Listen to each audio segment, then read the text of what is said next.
Okay, here's what I'm calling the world's greatest bird bath, but we'll see about that. It starts there, and wait a minute, you're not supposed to come in until the end. Okay, here it is. It's a standard, bird bath that you'd get anywhere, but it's being fed by a very finely tuned adjustable feed right there. Right now it's sort of a dribble, but you can, cut it down even more or turn it up like this, and it will stay there.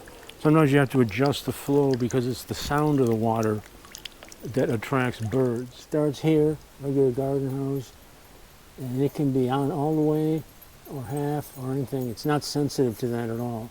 Okay, the hose goes down and around and up here to the top of the fence, continuing along here.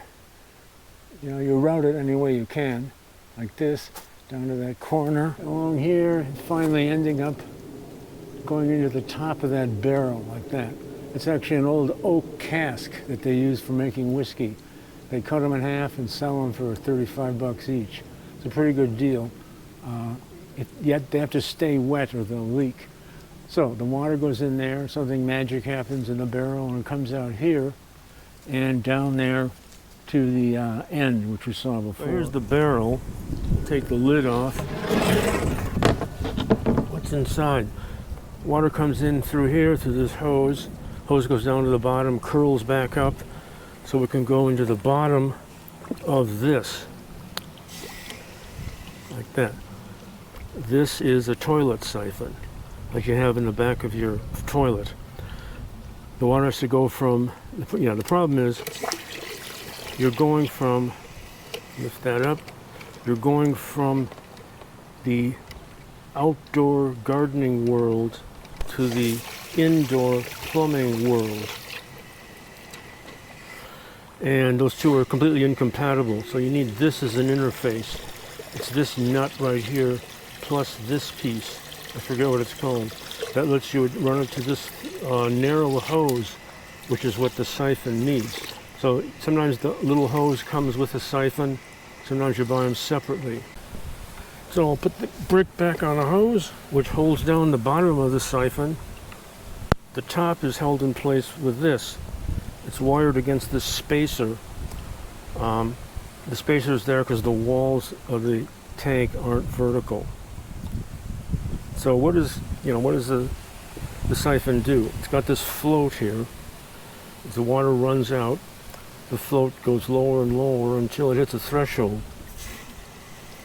The water level will stay here.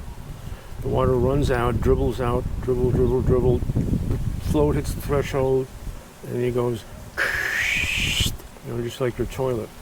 Water runs out, fills back up.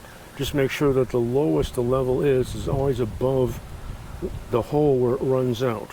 Right here, this is the hole that leads to the hose. It goes all the way down to the end where that little thumb valve is.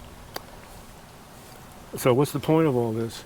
Well, you're converting the pressure from the very high pressure here, which is your house's water pressure, 30 psi, to a very low pressure that's determined simply by the weight of the water that's above this hole. And with that very low pressure, you can finely tune the little thumb valve down on the end, get it to just the way you want it. If you wanted to bypass all this and ran the hose directly to the thumb valve, you'd never be able to get the flow right. You could never tweak that little lever enough. And even if you did get it right, it wouldn't stay that way because the pressure varies in your house. 30 pounds one day, 25 the next, or someone takes a shower, etc. So it's not the most beautiful appliance I've ever seen. But as far as I'm concerned, functionality is king.